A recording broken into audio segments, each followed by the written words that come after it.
Hey, I'm Joyce and I am your new leader champion. Welcome to my channel. I am here to help you to better prepare for the fun you're about to endure. This channel is designed for the aspiring and new assistant principal looking for support, resources, and a space to feel heard.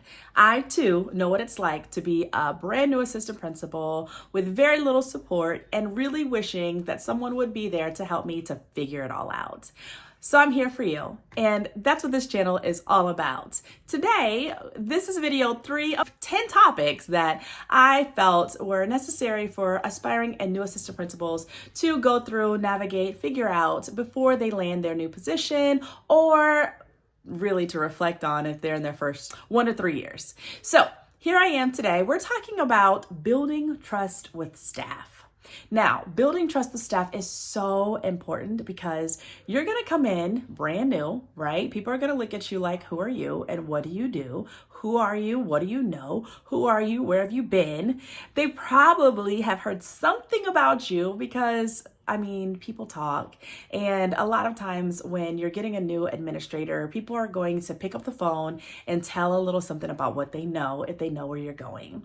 So you're going to have to come in and build trust with staff. You're also going to have teachers who are way more years experience than you are. And if you're coming in and you're 20 something years old, 30 something years old, and they've been doing education for forever, and you've only been doing it for however long, and okay, you get where I'm going?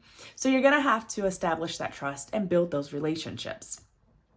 So I have a few solutions for you. Number 1 is I want you to think about this. How are you going to communicate? I am a big believer in figuring out your strengths in communication, but also not forgetting that not everyone communicates the way that you do.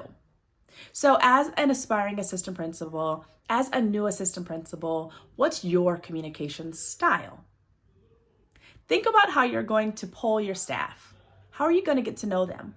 How are you going to figure out what works, what hasn't worked, what can work, what they are tired of? Because you want to come in and you want to make things better, right? I always mostly lead with transparency. I do believe that if you're a transparent leader, you will have better buy-in because people want to know the why. People want to know the how. People may not always want to do the work, but they want to know the why and the how.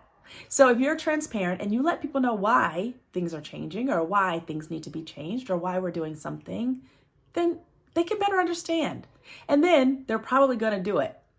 So here are some other ways that you can get to know your staff. Coming in, you want to schedule some time to get to know either small groups of people or even one-on-one. Think about this. If you come to a team meeting and they're having their team meeting and you take some time and you go over the pluses, the things that work well are working well, and the deltas, the things that need to be fixed, they're going to say, they're coming in. You are coming in to make a difference. They're going to want to tell you all of the things. Now, mind you, this is where you want to get to small groups or one-on-one, because some people do hesitate when it comes to the crowd, the masses. You don't know what relationships they have, what trust has been built or burnt. So smaller, the better. You're also going to want to learn some conflict resolution techniques. Now, you're not always going to be the one in conflict, but there's always going to be a conflict. Even if it's children, the adults, parents, teachers, whatever it is, there's always going to be some type of conflict that you're going to have to resolve. So think about some techniques that you know. Put those in your pocket. My favorite approach to conflict resolution is active listening. If people are having an issue, you want to be an empathetic listener and you want to listen to what their issue is before you try to solve it. And then let's figure out how we can help. Also, too, when you have conflict, you want to make sure that people are trained in that. I personally would prepare my staff to deal with conflicts with parents. How do we better communicate? How do we become more proactive? How do we solve problems before we even know that they're arising? That's the type of thought process that I would want for my staff so that we're not always stuck in the how do we solve this now? How do we react to this? How do we fix this? Another opportunity that you can have is forming a committee. Form a committee for everything that you can think of, whether it's a new initiative or academics, behaviors, a family night. Form those committees because you're going to get that buy-in and you're going to want that buy-in from your staff.